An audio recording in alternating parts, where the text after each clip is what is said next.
Hey guys, in today's video, I bring you an impressive and chilling story. Let's meet Soraya Whitmore, a Catholic nun who literally died and came back with a shocking message straight from Jesus. What she saw on the other side will shake everything you think about religion and faith. Before we start, leave your like, subscribe to the channel so you don't miss any content like this, and activate the bell to receive all notifications. Now, get ready for this intense and surprising spiritual journey. I was born in Seville, Spain, into a devout Catholic family. My childhood was filled with religious processions, rosaries, and long Sunday masses.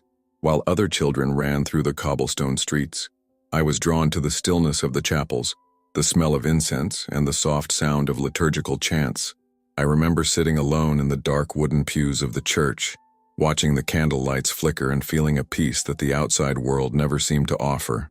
My parents, Angelina and Javier Whitmore, were simple but deeply religious people. My mother, with her hands always busy between pots and rosaries, used to say, "Soraya, the path to heaven is paved by prayer and obedience." My father, a man of few words, only nodded, but his example of righteousness spoke louder than any sermon. They encouraged my devotion, and I clung to each teaching like an anchor in a rough sea. At the age of 16, during a pilgrimage to the sanctuary of Fatima in Portugal, I felt a deeper calling. As the faithful knelt and wept in prayer, a small, almost imperceptible voice whispered to my heart, "Come, follow me." That night, lying in the small guest house where we were staying, I decided that my life would belong to God. I told my parents the next morning, and although my father remained silent, my mother cried with joy. "You have been chosen, my daughter," she said, squeezing my hands tightly. At age 18, I left my family and homeland to enter the Sacred Heart Convent in Savannah, Georgia. It was an unusual choice, but I felt God's calling took me far away, perhaps to test my faith in foreign lands. At the convent, my routine was rigid. Mornings began before sunrise, with silent prayers. Hours of social work followed, caring for the sick and the poor, and, at night, we immersed ourselves in deep meditations and ritualistic prayers. I dedicated myself to each task with fervor, believing that my complete dedication was what God wanted. But even in the most solemn moments, something inside me remained restless. There were doubts that I stifled, fearing that questioning church practices meant spiritual weakness. Why were so many prayers directed to saints and not directly to Jesus? Why did we confess our sins to a mortal man and not directly to God? Each time these questions arose, I fought them with more rituals, more prayers, more penances. Yet the emptiness persisted, an echo in my soul, waiting to be filled by the true answer. On that cold December night, the chapel of the Sacred Heart Convent was plunged into an almost supernatural silence. The candle flames flickered gently, casting dancing shadows on the ancient stone walls. I was kneeling, my fingers intertwined with the rosary, my lips murmuring prayers I had known since childhood. The other sisters were spread out across the pews, some immersed in silent prayers, others whispering soft chants. It was a night vigil, a sacred time to connect more deeply with God. Suddenly, a feeling of heaviness took over my chest. At first, I thought it was just tiredness. The long hours of fasting and prayer sometimes left me weak, but the pressure increased, as if an invisible hand was squeezing my heart. My vision began to blur. The surrounding candles turned into golden blurs. The sound of the chant seemed to come from far away, as if I were submerged in water. I tried to call for help, but my voice wouldn't come. A wave of dizziness washed over me, and the world began to spin around me. My hands released the rosary, and the beads fell to the ground, rolling gently across the cold stones. I felt my knees give way, and before I could understand what was happening, my body fell to the ground, motionless. What happened next was both terrifying and incredibly peaceful. I felt a lightness, as if my physical body were just an empty shell. Suddenly, I was floating above the scene. I saw my own body lying on the floor of the chapel, my eyes closed, my face pale. The other sisters crowded around me, their panicked expressions contrasting with the serenity I felt. I saw Sister Beatrice Lark, usually so composed, press her hands to her chest, her lips moving in desperate prayer. Two sisters ran to get help, and Father Malcolm ran in soon after, his face filled with fear.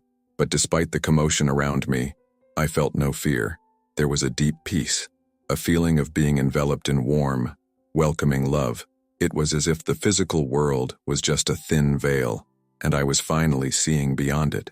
Then a gentle but irresistible force began to pull me upward. The chapel, the convent, all of Savannah seemed to slowly recede as I was led through a tunnel of light. The light wasn't just bright, it was alive. It emitted love, understanding, and ancient wisdom, as if each ray contained secrets of the universe. I floated, higher and higher, and there was no more pain, just the knowledge that I was going home. As I passed through the tunnel of light, time and space seemed to lose their meaning.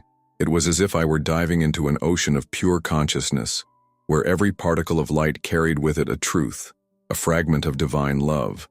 There was no sound in the traditional sense, but I felt a gentle melody, as if the universe itself was singing a song of welcome.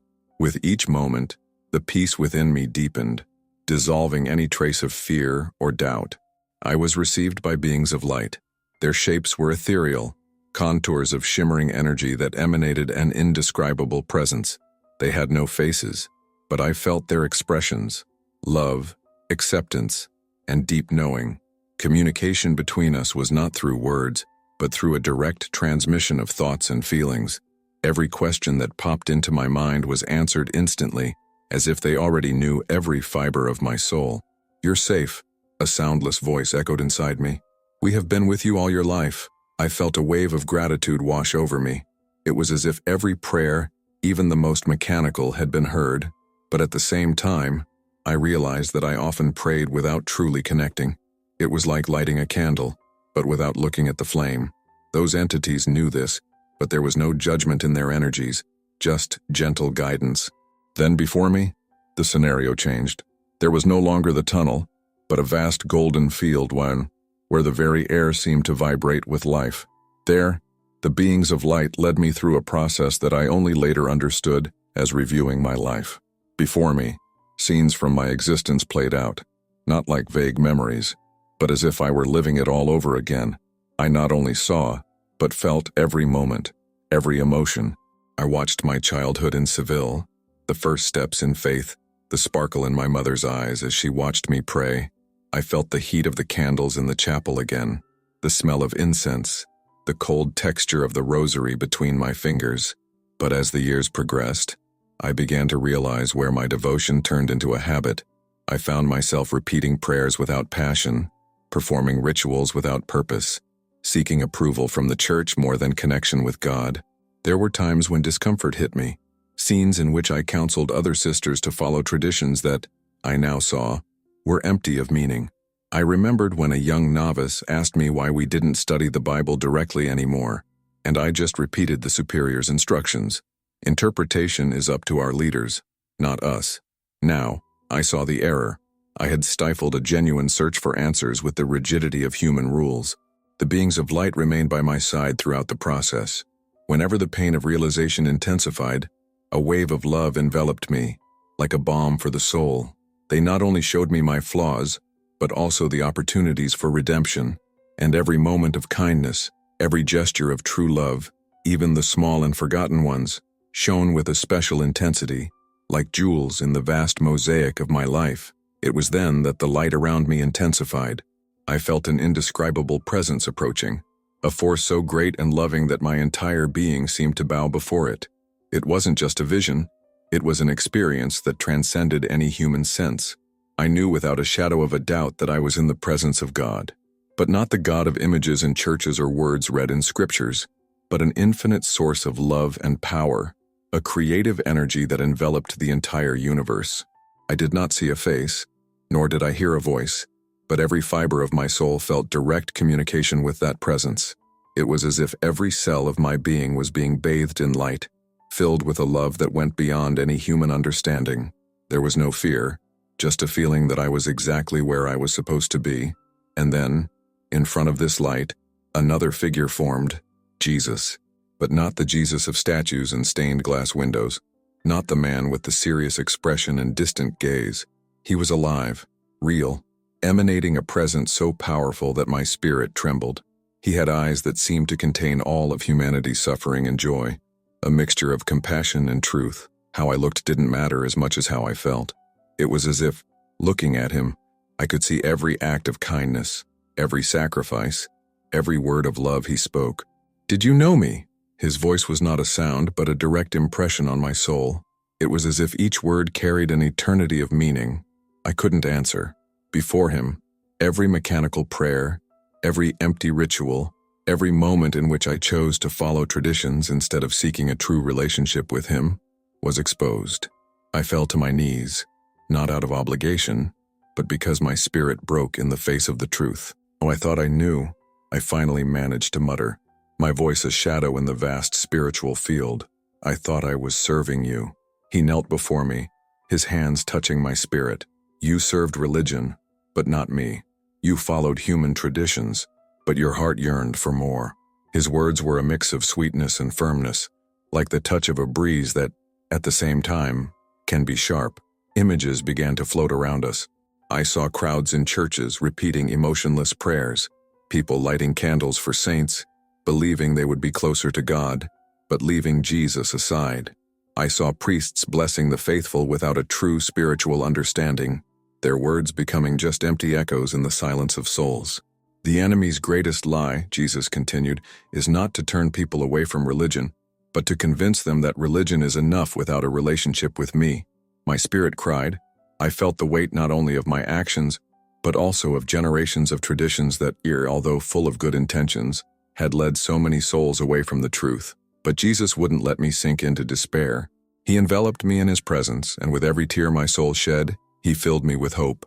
"You'll be back," he stated, "and you will share what you saw. Time is short, and many need to hear. Do not hold on to fear, for I will be with you, even if the world turns its back." His hand touched my heart, and an indescribable energy flowed through me. It was as if my soul was being marked with a mission, a burning flame that could never be extinguished. As soon as Jesus' message echoed in my soul, the scene around me began to change.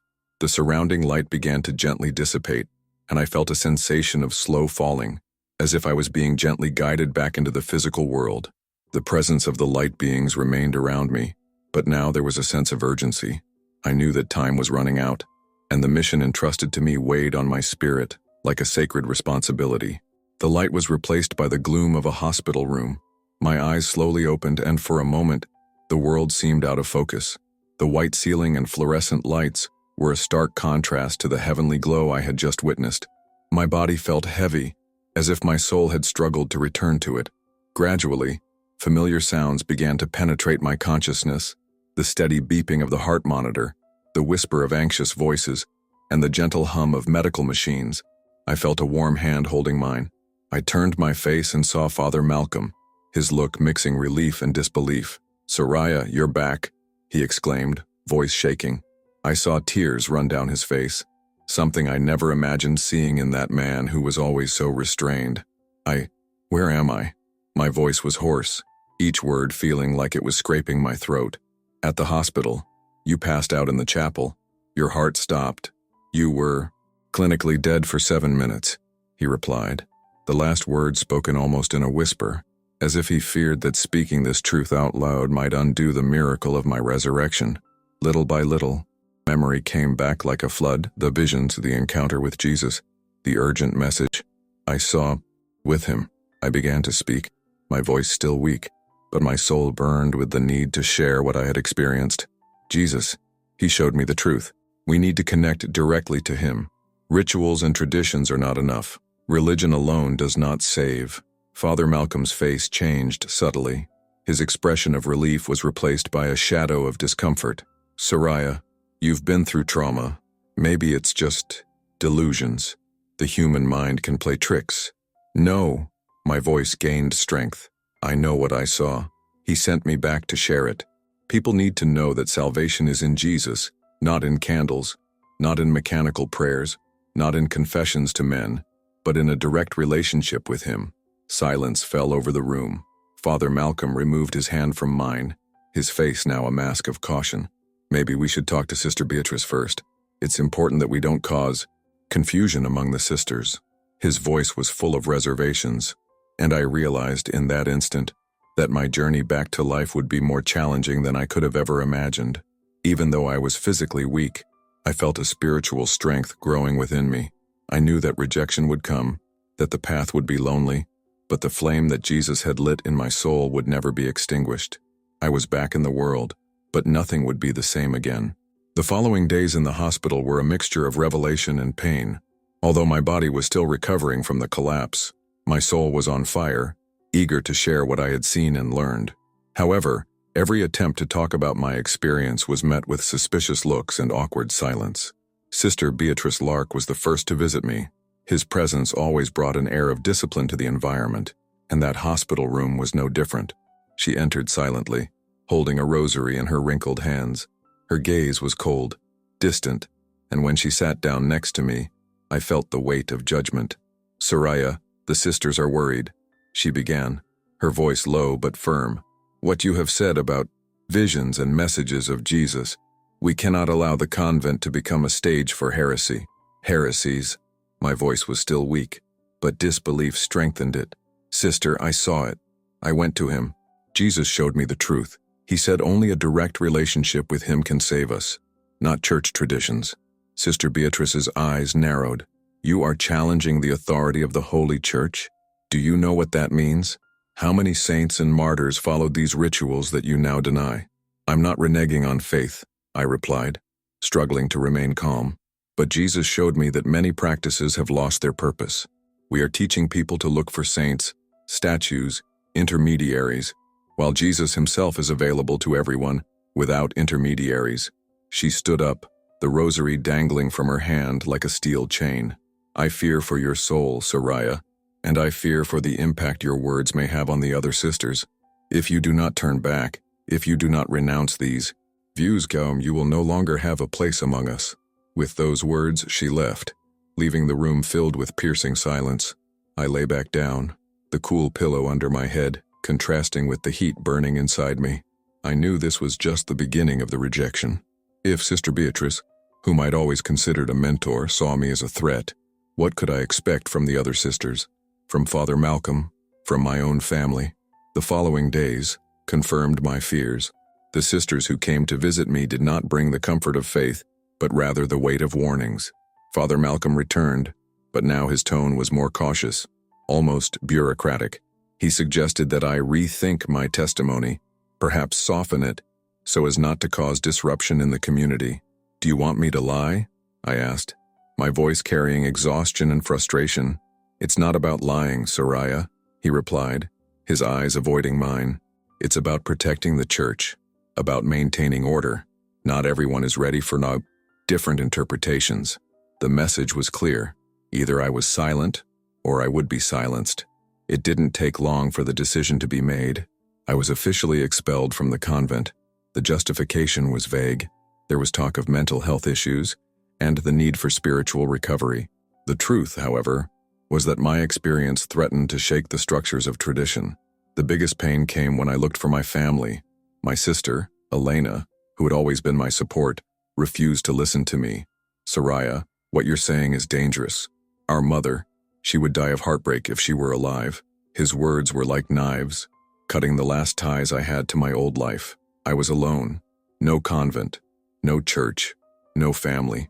But paradoxically, I have never felt so connected to the truth. The message of Jesus, that flame lit during my near-death experience, continued to burn brightly. If the price for sharing her was isolation, I was willing to pay. The days after my expulsion from the convent were dark.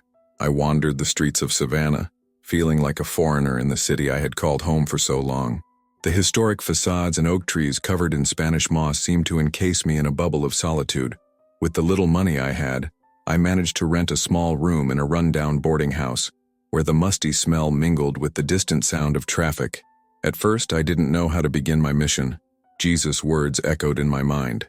"Share what you saw. Time is short." But how? Who would listen to a disinherited nun, considered a heretic by her own congregation? However, every time my doubt threatened to silence me, a new flame lit up in my chest. I could not betray the purpose for which I had returned. I started sharing my experience in a simple way. I sat on park benches, talked to strangers, offered a word of hope to the homeless. Some people looked at me suspiciously, others walked away, but every now and then, I saw a spark of understanding in someone. It was enough to keep me going. One afternoon, while handing out hot soup to the homeless, I met Ethan Marlowe. He was a tired-looking man with a scruffy beard and eyes that had lost their sparkle. During our conversation, he mentioned that he had lost everything: his job, his family, and his faith. "If God exists, he abandoned me a long time ago," he said, his gaze lost on the horizon. I felt deep compassion for him. I told my story, not in an imposing way, but as an account of something that changed my life. I spoke about the overwhelming love I felt in the presence of Jesus, about the truth that was revealed to me. I didn't expect an immediate response, but to my surprise, tears began to stream down Ethan's face. I want to feel this," he whispered. At that moment, we prayed together, not with rituals or formulas, but with sincerity, asking Jesus to fill that void. Ethan was the first but not the last. Little by little, other people began to listen. Some came driven by curiosity, others by pain, and there were those who sought hope that religious traditions had failed to offer. I didn't have a church, nor a pulpit. My voice echoed in the streets, in small groups, in intimate conversations.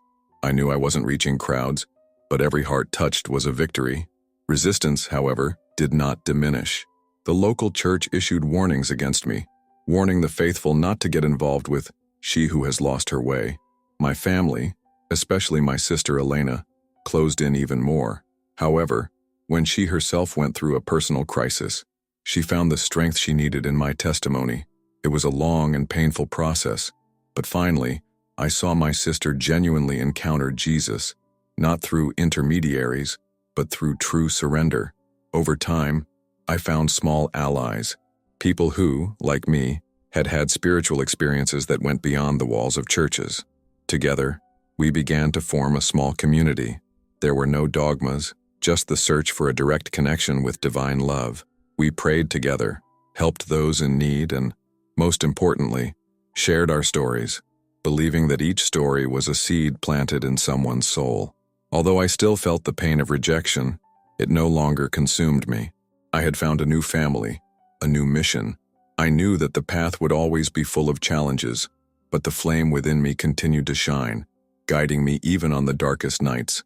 I was just a voice in the wilderness, but I knew that if I kept speaking, some lost heart might find its way back home. The passage of time did not bring relief to my journey.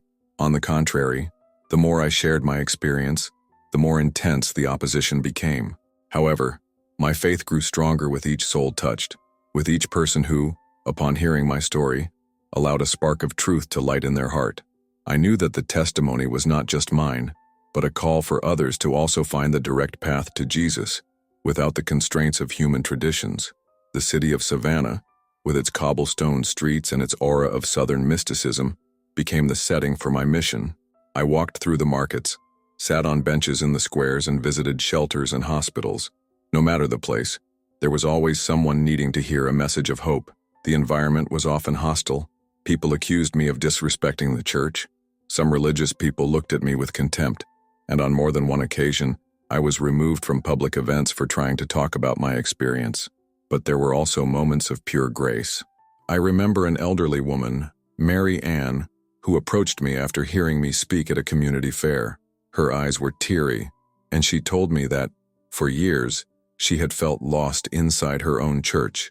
"I pray, I go to Mass, but I never feel that God listens to me," he confessed.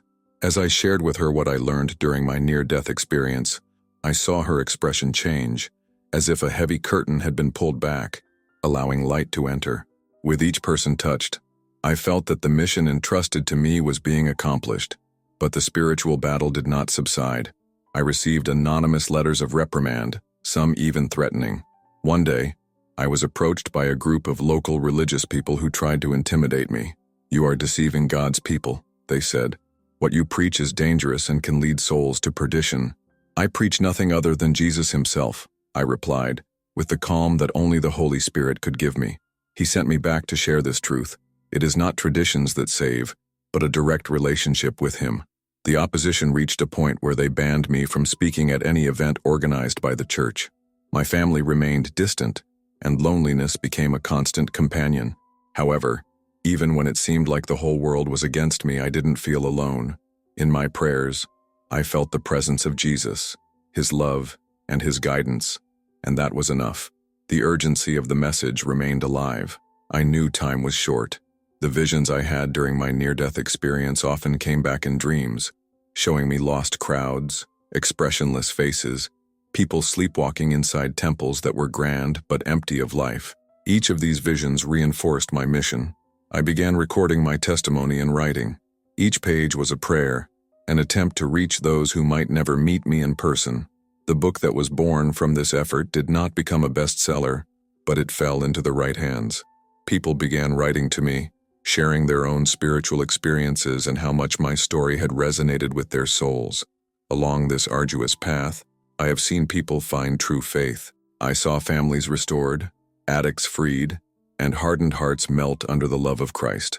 Although I never had large platforms or thousands of followers, each life changed was a miracle in my eyes. And so, my journey continued. I followed like a pilgrim, knowing that my true homeland was not in this world. The flame that Jesus had lit in my soul continued to shine, not only to light my path, but to guide others to eternal light. Even in the face of rejection, persecution, and loneliness, I knew that my work was not in vain. I was fulfilling the mission I had been sent back for, and nothing, not even the weight of the world, could erase that truth. My mission has expanded beyond the streets of Savannah. As time went by, small groups began to form around me, people who were also looking for a direct connection with Jesus. Without the barriers of empty traditions and rituals, there was no hierarchy, no rigid dogmas, just open hearts wanting to know divine love in a pure and genuine way. We organized meetings in parks, in the living rooms of simple homes, and even in public squares. Our meetings were filled with sincere prayers, moving testimonies, and the study of the Bible without intermediaries. Each meeting brought with it a feeling of renewal, as if the Holy Spirit himself were present, guiding our words and warming our hearts. However, institutional resistance continued. The local church intensified its efforts to discredit my testimony. There were rumors that I was mentally unstable, that my visions were the result of delusions or even possession. I received visits from representatives of the diocese, who tried to correct my message. Soraya, you need to understand that the church is the mediator between man and God, they insisted. But I knew with every fiber of my being that Jesus had shown me otherwise. Even with the opposition, small miracles began to happen. People who came to us full of pain and despair left renewed. I remember a young woman named Bethany, who struggled with depression. She had tried to seek help from several places, but nothing seemed to fill the void in her soul. Upon hearing my story, she felt something change inside her.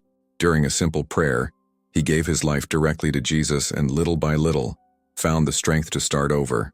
These moments were the fuel of my faith. Even when I returned alone to my small room, feeling the weight of rejection, all I had to do was remember the transformed faces to know it was worth it. However, the price he paid was high. Loneliness followed me like a shadow. My own family continued to avoid me, especially my sister Elena. She feared being associated with the family heretic and losing her place in the religious community. There was a particularly painful moment when I tried to attend the funeral of an old church friend. I was blocked at the door, as if my presence could contaminate the sacred environment. The pain of being excluded from the community that had once been my spiritual family was profound, but I remembered the words of Jesus. Blessed are you when people revile you and persecute you and falsely say all kinds of evil against you because of me. Even with so many closed doors, new opportunities opened up. I received invitations to share my testimony in small congregations not linked to the traditional church. I met people who, like me, had been rejected for their spiritual views or for questioning religious traditions. Together, we formed a community of spiritual exiles, where the only rule was to seek truth directly from the source, Jesus Christ. Over time, my message reached more hearts. Small prayer groups began to multiply in other cities. People who heard my story online or through letters felt inspired to seek a direct relationship with God. It was as if the truth, once sown, blossomed in fertile soil. Even if I was not physically present, I knew the path would remain difficult, but with each soul touched, I felt like I was fulfilling my purpose. And even though the entire world rejected me, I knew there was a place prepared for me beyond this world, where I would finally be in the presence of the one who sent me back, not to follow human traditions, but to share true and eternal love. Time passed, and my life became a constant pilgrimage. Without a permanent home, without a traditional congregation, I increasingly saw myself as a spiritual wanderer. My voice echoed in squares, parks, and small meetings in humble homes. The physical world around me often seemed cold and unresponsive, but within me, the flame that Jesus ignited during my near-death experience continued to burn brightly. On a rainy afternoon, I was invited to speak in a small town in the interior. It was a modest group, about 20 people gathered in the living room of an old house. The low ceiling, walls decorated with family photos, and the aroma of fresh coffee created a welcoming atmosphere. I sat down in a worn-out armchair, and people sat around me, some in chairs, others on the floor, everyone paying attention. I do not bring a religion, I began, nor a new dogma. I bring only what I have experienced, what I have seen beyond this world. Jesus did not ask me to found churches, but to share the truth. He desires a direct and deep relationship with each of us. Among the faces, I recognized different expressions: curiosity, skepticism, hope. A middle-aged woman, with tired eyes and hands that were shaking slightly, stood up. "My name is Margaret. I've spent my whole life in the church, but I always felt like something was missing. I pray, I confess, I follow all the rituals, but my heart remains empty. Do you think Jesus would really listen to me, even if I left all these traditions aside?" I approached her, holding her hands in mine. "Margaret, Jesus is already listening to you. It's not the traditions he wants, but your heart. Talk to him now as you would talk to a friend. No formulas, no fear." She closed her eyes, and a simple, sincere prayer escaped her lips. As he prayed, tears gently ran down his face. They were not tears of sadness, but of relief. When she opened her eyes, there was a new light in her eyes, as if a window had been opened, letting in the sun. These moments were confirmation that my mission was on the right track. However, the opposition did not cease. I received summonses from the local church to stop preaching. I was accused of spreading heresy, and on one occasion, during one of our meetings, a group of people tried to interrupt the meeting, shouting insults and threats. Although fear touched my flesh, my soul remained steadfast. I knew that the spiritual battle was real, and every heart set free was a victory in the heavenly realm.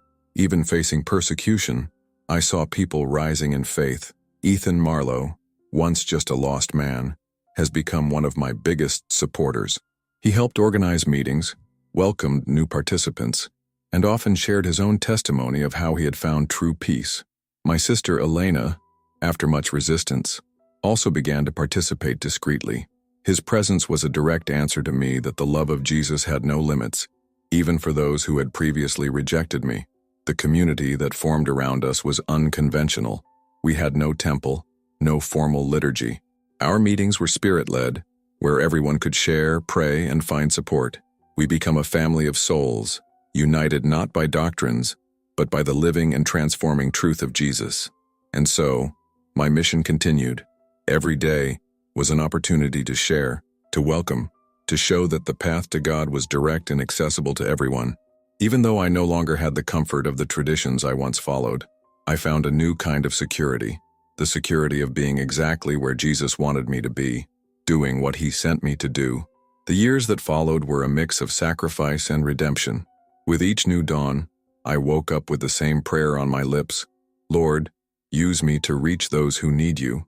And he responded, not with voices or visions, but with subtle opportunities and unexpected encounters.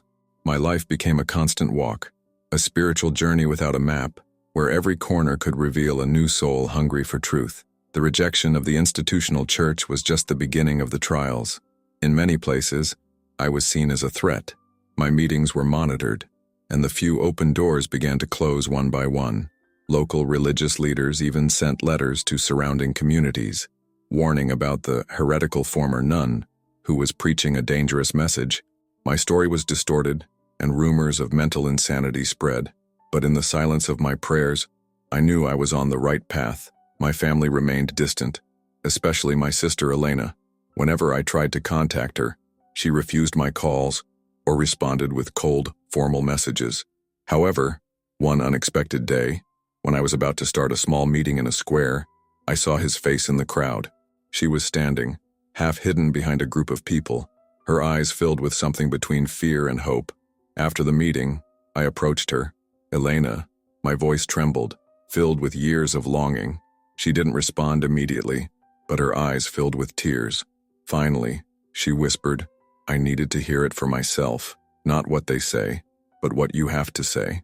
We sat on a wooden bench, and I told my story again, not as a defense, but as a testimony. I spoke about the love I felt in the presence of Jesus, about the revealed truth, and about how religion had become an obstacle instead of a bridge. She listened to everything in silence, and when I finished, she simply hugged me.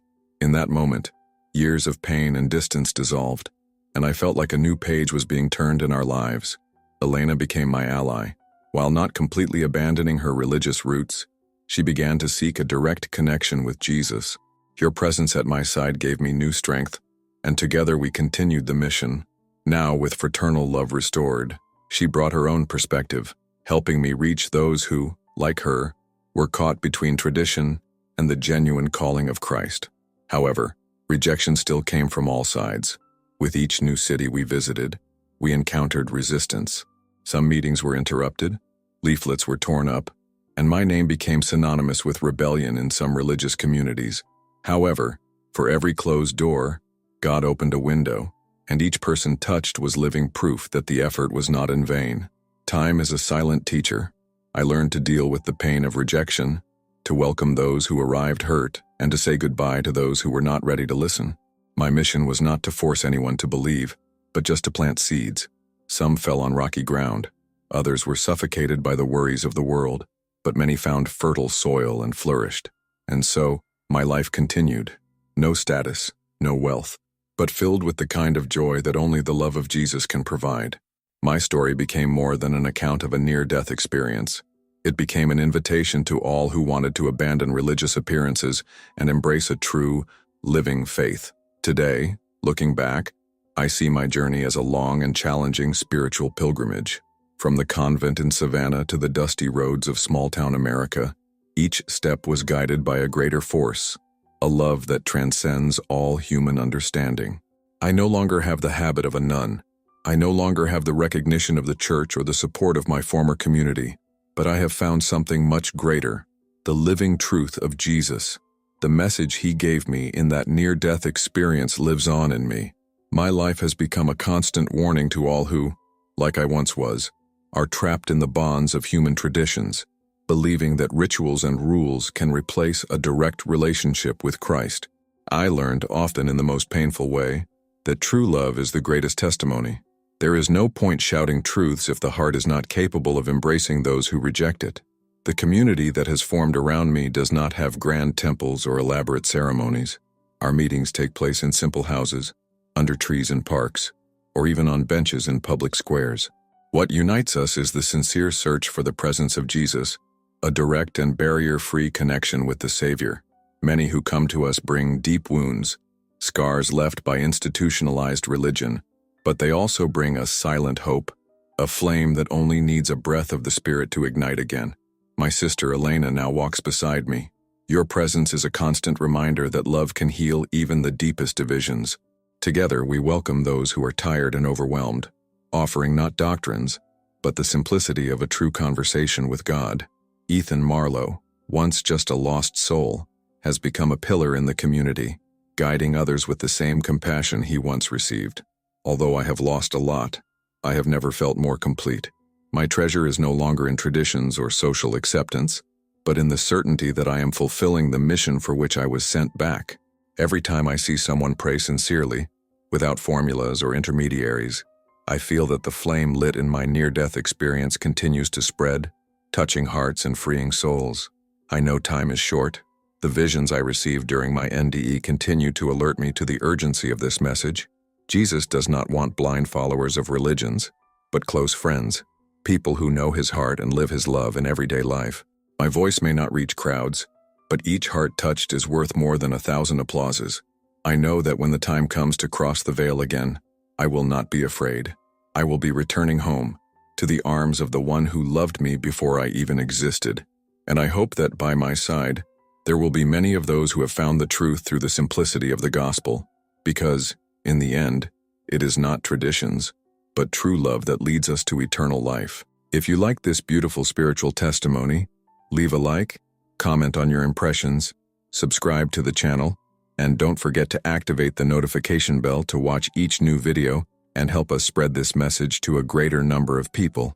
Until next time.